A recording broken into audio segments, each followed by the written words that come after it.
The era of arcade machines in the Union of Soviet Socialist Republics began in 1971, when it was decided at the highest level to hold the Attraction 71 exhibition in Moscow.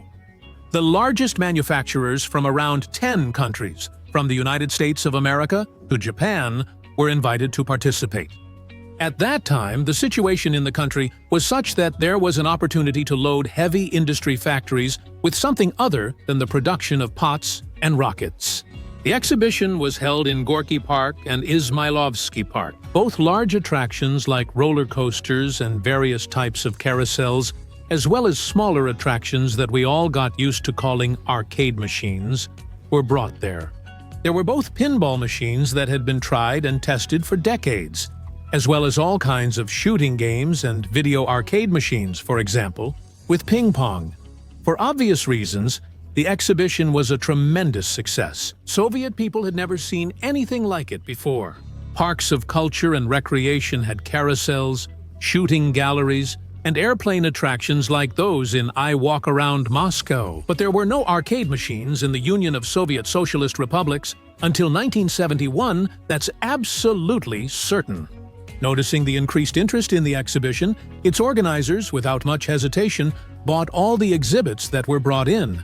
They sent them to be copied in order to set up production at their own factories. The All-Union Production Association Soyuz Attraction was created, which placed its orders for the production of arcade machines at various factories across the country, mainly at defense industry enterprises, because they were the ones with significant technological potential and could produce complex electronics, including those for civilian use. The military-industrial complex made all the electronic components. The same army weapon microchips were used in children's amusement machines. That's why the simplest arcade machines cost as much as a Zhiguli car. In the 1970s, Soviet arcade machines averaged up to 3,000 rubles, while the Kegelbahn machine cost about 5,000 rubles. And that was the only possible retail price, because all of this was state property. Early arcade machines in the Union of Soviet Socialist Republics like Morskoy Boy and Snaper were very successful. They were produced from 1973 to 1991.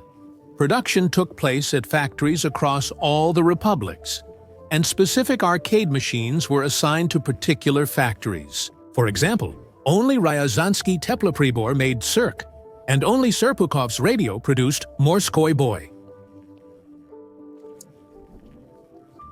They produced Torpedo Attack, but later, after slightly modifying the design, it also began to be made at one of the Ural factories. This is the only exception. In all other cases, the rule was strictly followed. A specific model of automatic weapons was produced at only one facility. 95% of Soviet arcade machines are analogs of Western and Japanese ones. For example, the prototype for the naval battle game is Sea Raider and Sea Devil by the American company Midway. At the same time, there was no payment for patents or copyrights for the machines that were copied outright. That was the norm at the time. Rather than signing contracts with manufacturers or buying licenses to produce the same arcades in the Union of Soviet Socialist Republics, Soyuz Attraction took a different approach.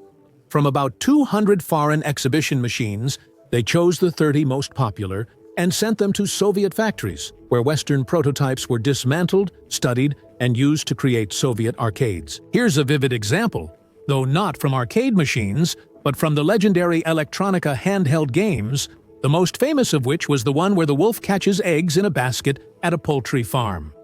It's well known this is a copy of Nintendo's Game & Watch series, which also featured many games. So, in the processor of the Soviet Electronica, there was embedded data about the manufacturer, whereas Nintendo was directly specified. Few developments are purely Soviet. These are the Konek Gorbunok and Silomer Repka games. While Western strength testers work by hitting a punching bag with your hand or striking a button with a sledgehammer, ours used a different principle, which wasn't very safe for the player's back. In Repka, you had to pull a lever with both hands. A lot of shooting games and hunting machines with rifles were produced, simulating air or naval combat situations. There were pinball machines and sports arcade games like basketball, soccer, hockey, bowling, and motorcycle racing. Out of the 30 Soviet video game machines, the most popular one was probably Safari. There were also manipulators like the Crane, Umbrella, and Bathyscaphe, where you could use a claw to grab cologne, a calendar, chewing gum, or a film strip. On the Skorokhod machine, you had to press 4 large pedals with your feet, just like in modern dance arcade machines. In the Sea Battle game, there was a periscope, but everywhere else the controls were just joysticks and buttons. Sea Battle, by the way, was produced at the Serpukhov Radio Engineering Plant. The main products of the enterprise during Soviet times were radar control systems for anti-aircraft, missile, and artillery complexes, fire control modules, naval systems, and deployable countermeasures. Interestingly, other arcade machines produced here, like Lotsman and Shebu Shebu, were built on a similar principle using mirror reflection. Strangely enough, there was nothing particularly unique of their own on the space theme.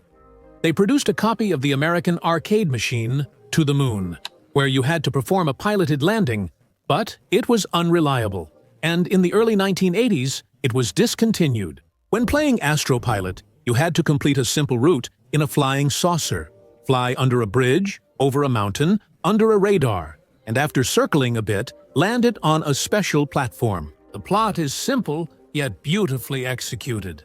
This device was produced by the Severodonetsk Instrument Engineering Plant of Computer Technology for Automated Control Systems. And there was also a children's satellite arcade machine in the shape of a space rocket. In the 1980s, they started making the SOS television arcade machine. The plot was that on an unknown planet, an astronaut rescues his friends. Those are all our Soviet space games, both in Moscow and in all the major cities of the Union of Soviet Socialist Republics. Domestic arcade machines appeared in 1974. Initially, they were installed only in parks of culture, each providing a separate hall or pavilion for them. Later, they also began to be placed in movie theaters, airports, large stores, train stations, and hotel lounges, in one way or another, filling various public places with them. In pioneer camps, the machines were supplied for free play. The best equipped in this regard were the wealthiest camps, which belonged to defense industry enterprises. Not every day, but rather on weekends, there were hours when each group could come and play. Of course, this restriction did not apply to the counselors and other staff members of the Pioneer Camp Administration. A game typically cost 15 kopecks, considered good money then, while a subway ride was 5 kopecks. A mug of kvass cost 6 kopecks and fruit ice cream was 7. And the profit from the machines at that time was enormous. While the plan was for 6 to 8 rubles a day, in reality, they earned much more. Usually, the amount was 40 to 45 rubles. After all, many remember how it was impossible to get close to the machines in amusement parks, and often school children, who had someone to stand up for them and accompanying parents, could only watch the backs of the older students playing. In each machine, the cash box with coins was not only locked with a numbered key, but also... Initially, it was planned that the money would be collected and transported by cash collectors, but then this idea was abandoned, and a corrupt scheme was established. Many coins from the machines skipped the state register and went to private hands. Certain employees of the Soyuz Traction supervised specific locations with machines, from which they collected profits. It was nothing for them to pay 50-70 rubles to fly once a week to some distant city where their assigned machines were located, and collect profits from them, amounting to hundreds or even thousands of rubles. In the 1980s, a major investigation showed how the money reached Soyuz Traction's top management. This organization existed for about 10 years before it was disbanded due to its corruption. The country's entire gaming industry was placed under Soyuz Theater Promo, a theater equipment producer. But in fact, this changed nothing. The same people remained in key positions. At the same time, there was no fan gamer culture in the Union of Soviet Socialist Republics. Everyone liked to play, but it wasn't turned into a cult. There were no fan clubs, no group outings, training sessions, or competitions. Communication around games and their discussions were mostly based on made-up stories and bragging. Just like with handheld electronic games, people would say that if you scored 999 points, you'd get to see an episode of New Pogody about arcade machines. They said that if you jerked the rifle sharply in the sniper game, you could knock down a whole row of targets at once. And if you shot quickly at the corners in the naval battle game, you would always hit the target. And if you unplug the arcade machine and then plug it back in, it will give you a free game. These were just children's fantasies. The only thing is, in Sniper, you really could get a free game after powering off and turning it back on. But that only happened when something in the machine wasn't working properly. It was possible to trick a well-tuned machine, but it was extremely difficult to do.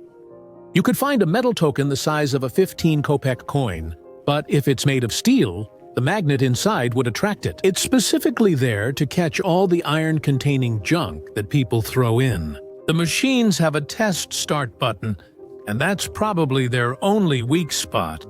You can't reach it with the front door closed on most machines, but for example, on Morskoi Boy, it's positioned behind the door about 20 centimeters from the right edge. So if you stick a ruler in there, you can still press it. At the Museum of Arcade Machines, through a special transparent window, you can see exactly how clever school kids used to start a free test game. That's why the manufacturer changed the design several times, moved it, and in some models even installed a separate switch to block the function of this button. There were about 100 types of Soviet arcade machines. Some of them were discontinued or modernized at some point. Production of Podvodny Boy stopped in the 80s, was modernized and simplified. Then produced as Podvodnaya Lodka until 1991. The most popular, widespread, easy to maintain, and reliable machine of all time was always Morskoi Boy. It's also worth mentioning the ET-10M machine, which was basically the same as Morskoi Boy, but without a coin acceptor. The mysterious abbreviation is easy to decipher. ET stands for Electronic Trainer, 10 is the number of shots, and M means modernized. They were installed only on nuclear submarines to entertain sailors during long voyages. Unlike diesel submarines, where there was no space at all, these were made with increased attention to organizing the crew's leisure activities. Back in Soviet times, they started setting up a room with plants there, a small winter garden, and, on some, even a swimming pool. Soviet arcade machines never included exercise machines, except for the quiz machine, which was designed to test knowledge in various fields, but was produced in only one version, with road signs. They were installed in the traffic police, where people coming to get their driver's license could refresh their memory of road signs. The production of domestic arcade machines abruptly stopped with the collapse of the Union of Soviet Socialist Republics. They were expensive, sold only between enterprises, and when the system collapsed, it became completely unprofitable to produce them. In the early 1990s, cheaper and more reliable foreign arcade machines, such as Pac-Man, began to appear in Moscow and throughout the country, and they quickly pushed out the old Soviet machines, most of which ended up in landfills or were melted down. Besides, the era of personal computers, including Soviet ones and game consoles, was beginning, and we will tell you all about this fascinating era in our next episodes. So make sure to turn on notifications so you don't miss it. It's going to be interesting.